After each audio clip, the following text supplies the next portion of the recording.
అందరికీ నమస్కారం అండి. నా పేరు విజయ్ నాగబైరు. థ్యాంక్స్ లాట్ మన రెస్పెక్ట్ సినిమా నా ఛానల్ ఎంతగా ఆదరిస్తున్న ప్రతి ఒక్కరికి చాలా చాలా thanks. Again came back with one more casting requirement అండి.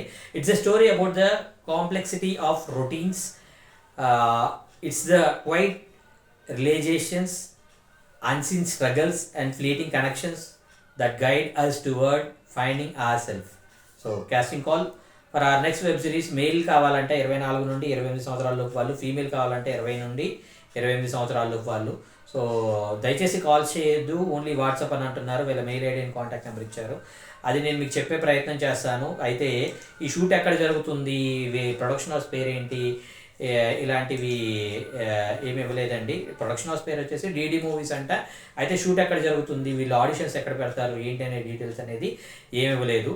సో అది నేను వాళ్ళ కాంటాక్ట్ డీటెయిల్స్ ఇస్తాను కాబట్టి వాళ్ళని అప్రోచ్ చేయి, మీరు తప్పకుండా దీనికి సంబంధించిన ఫర్దర్ ఇన్ఫర్మేషన్ అనేది వాళ్ళ దగ్గర నుండి మీరు తీసుకోవచ్చు.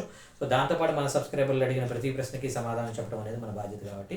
సార్, ఇప్పుడు మన దగ్గర ఏదైతే మన తెలుగు సినిమాలు వరల్డ్ వైడ్గా వెళ్ళి పెద్ద హిట్లు కొట్టేస్తాయి, కైండ్ ఆఫ్ బాహుబలి కావచ్చు, ఆర్ఆర్ఆర్ కావచ్చు, పుష్ప కావచ్చు, కేజీఎఫ్ కావచ్చు, కాంతారా కావచ్చు, ఈ మొత్తం కూడా ఇంత పెద్ద హిట్లు కొడుతున్నాయి.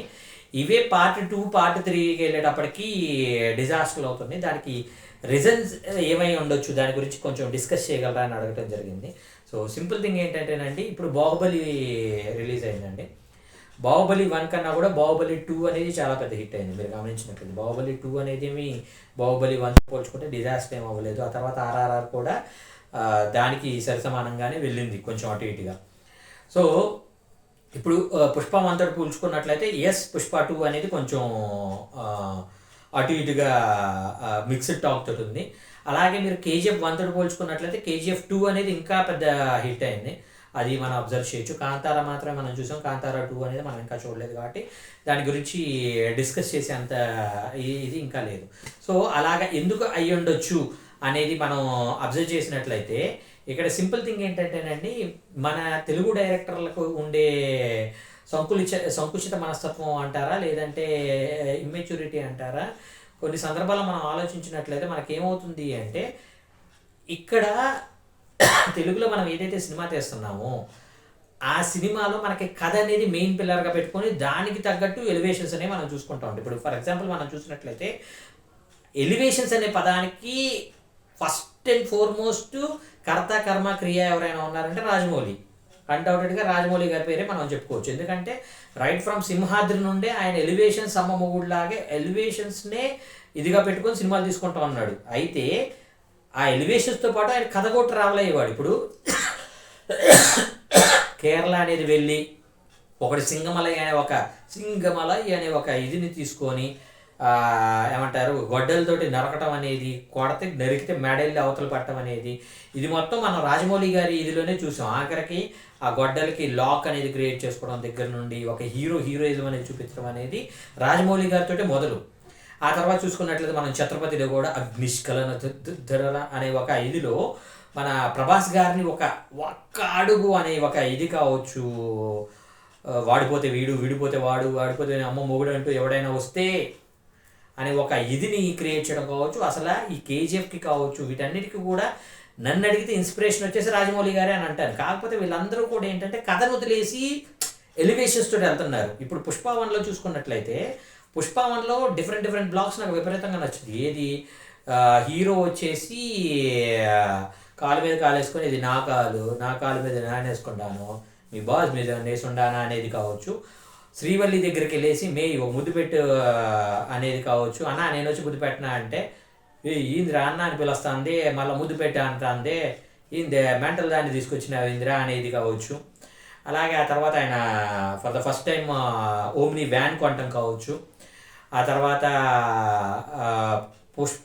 హీరోయిన్ అనే శ్రీవల్లి అనే ఆమెని జాలరెడ్డి అనేవాడు ఏమంటారు పర్సనల్ మీట్కి పిలిచినప్పుడు వెళ్ళి వాడిని కొట్టడం కావచ్చు. అమ్మో నా మీద నీకు ఎంత ప్రేమ ఉండదా అమ్మే అనే ఒక ఇది కావచ్చు. ఆ తర్వాత పుష్ప అనే వాడిని చంపడానికి ముఖానికి ముసుగేసుకొని తీసుకెళ్తున్న ఒక టైంలో ఆ కనుచూపు ఇదిలో వాళ్ళందరినీ చంపే ఒక ట్రాక్ కావచ్చు.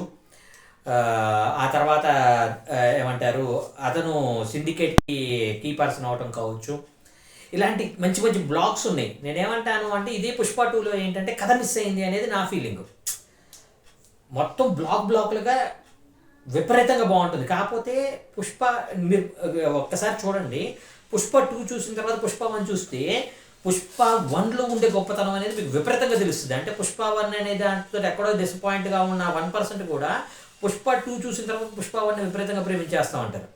సో నేను అదే చెప్పేది, రాజమౌళి గారు ఏంటి అంటే ఎంత ఇన్నా కూడా కథను వదలకుండా కథను పట్టుకుంటూ ఎలివేషన్స్తో వెళ్తారు. మిగిలిన డైరెక్టర్లు ఏం చేస్తారంటే అమ్మ నార్త్ వాళ్ళకి ఎలివేషన్స్ ఇంపార్టెంట్, వరల్డ్ వాళ్ళకి ఇలాంటి ఇంపార్టెంట్. ఒక ఫారెన్లో ఒక ఫైట్ సీక్వెన్స్ పెడితే బాగుంటుంది, ఒక ఫారెన్లో ఒక సాంగ్ పెడితే బాగుంటుంది, లేదంటే ఒక ఫారెన్లో ఒక హీరో ఐజన్ చూపిస్తే బాగుంటుంది అనేది మిగతా డైరెక్టర్లు ఎక్స్పెక్ట్ చేస్తారు.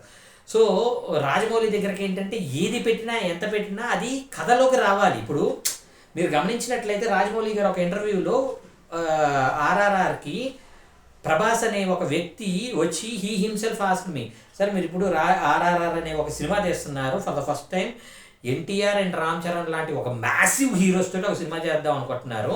సో ఆ సినిమా మీరు తీస్తున్నప్పుడు ఈ ప్రభాస్ అనే ఒకడు ఉన్నాడు కదా, వాడిని కూడా ఈ కథలోకి ఇన్కార్పొరేట్ చేసి కనీసం 1 minute 2 minutes నన్ను కూడా ఇందులో కొలాబరేట్ చేసుకోవచ్చు కదా అనే టైప్లో ఇంటర్వ్యూలో అడిగిన సందర్భంలో రాజమౌళి గారు ఒక సూపర్ ఆన్సర్ ఇచ్చారు. ఇప్పుడు అనే ఒక సినిమాలోకి నేను బాహుబలి అనే ఒకరిని తీసుకురావాలంటే ఖచ్చితంగా అది కథలోకి ఇన్వాల్వ్ ఇది అయి ఉండాలి. అంతే తప్పించి ప్రభాస్ నేను అడిగితే వస్తాడు కదా అని నేను తీసుకొచ్చి పెట్టేయకూడదు, దానివల్ల కథ డైల్యూట్ అయిపోద్ది. అంటే లిటరల్గా నిన్ను తీసుకురావడం వల్ల నన్ను నేను షెడ్యూల్ పంపించుకోవడానికి నేను ప్రిపేర్డ్గా లేను అని ఒక మెచ్యూరిటీతో ఉన్నాడు. అదే వేరే డైరెక్టర్ అయితే ప్రభాస్ నేను అడిగితే వచ్చేస్తాడు. ఒక పక్క ఎన్టీఆర్ ఉన్నాడు, ఒక పక్క రామ్ చరణ్ ఉన్నాడు, ప్రభాస్ అనే ఒకడు వస్తే సినిమా అనేది బాబ్ అని పేలిపోద్ది. సో మామూలుగా ఉండదు అనే ఒక ఇదితో ప్రభాస్ని తీసుకొచ్చి మొత్తానికి సినిమాని డైల్యూట్ చేసే ప్రయత్నం చాలా డైరెక్టర్లు చేసేవాళ్ళు. కానీ రాజమౌళి ఉన్న మెచ్యూరిటీ అదే. అది ప్రభాస్ కావచ్చు, షారుఖ్ కావచ్చు, ఇంకొకరు కావచ్చు, అమితాబ్ కావచ్చు, నాకు ఎవరు వస్తున్నారు అనేది కాదు, కథతో పాటు వస్తున్నారా లేదనేది ఇంపార్టెంట్ నాకు అనేది చెప్పాడు. సో అలాగే ఎప్పుడైతే మనం ఆలోచించగలుగుతామో అప్పుడు పాన్ ఇండియా సింపుల్ థింగ్. నేను గత వీడియోలో కూడా నేను చెప్పినట్టు ఏంటి అంటే మొత్తం ప్రపంచం మన బిర్యానీ తినడానికి ఇష్టపడుతుంది, మీరు అక్కడికి వెళ్ళేసి వడాపావులు పెట్టకండి అని అంటున్నా, వడాపావుని తీసుకొచ్చి ఇక్కడ పెట్టడానికి ట్రై చేయకండి అని అంటున్నా. సో మనం మన గురించి ఆలోచించుకుంటూ వెళ్తే మనకి అద్భుతాలు జరుగుతాయి అనేది నా ఒపీనియన్. హోప్ మీకు అర్థమైంది అనుకుంటున్నాను. మీకు ఇంకా ఇలాంటి డౌట్స్, క్వశ్చన్స్, క్వైరీస్ ఏదైనా ఉన్నట్లయితే కమెంట్ రూపంలో అడిగే ప్రయత్నం చేయండి. ప్రతి ప్రశ్నకి సమాధానం చెప్పడం జరుగుతుంది. So getting back to the casting requirement, వీళ్ళ మెయిల్ ఐడి చెప్తాను, నోట్ చేసుకోండి. dd movies441@gmail.com అనేది వీళ్ళ మెయిల్ ఐడి. డీటెయిల్గా చెప్తాను, నోట్ చేసుకోండి. D for Doordarshan, DD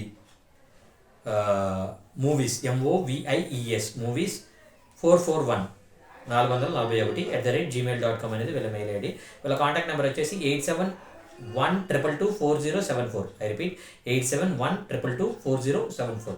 disclaimer అనేది మీ అందరికీ తెలిసిందే కదా, పర్టికులర్ కాస్టింగ్ రిక్వైర్మెంట్కి నాకు ఎటువంటి వ్యక్తిగతమైన లావాదేవీలు లేవు. మీలో ఎవరైనా డబ్బులు అడిగా మిమ్మల్ని మోసం చేసే ప్రయత్నం చేసినా దయచేసి వాళ్ళు ఇగ్నోర్ చేసే ప్రయత్నం చేయండి. ఎందుకంటే మన ఛానల్లో రేపనే రోజు ఇంకో కాస్టింగ్ రిక్వైర్మెంట్ ఉంటుంది. మోసం చేసేవాడి దగ్గరికి వెళ్ళి మేకల్లాగో గొర్రెల్లాగో వెళ్ళి మోసపోవద్దు. ఎవడైతే జెన్యూన్ ఉంటాడో కొంచెం లేట్ అయినా కానీ అలాంటి వాడు తగలటం అనేది కొంచెం కష్టం అవుతుంది. తగిలినప్పుడు మీ లైఫ్ అనేది మారుతుంది. అప్పటిదాకా పేషెన్స్ తోటి వెయిట్ చేయండి, అద్భుతాలు జరుగుతాయి. హోప్ మీకు అర్థమైంది అనుకుంటున్నాను. మీకు ఇంకా ఇలాంటి డౌట్స్, క్వశ్చన్స్, క్వైరీస్ ఏదైనా ఉన్నట్లయితే తప్పకుండా కమెంట్ రూపంలో అడిగే ప్రయత్నం చేయండి. Thank you and all the best.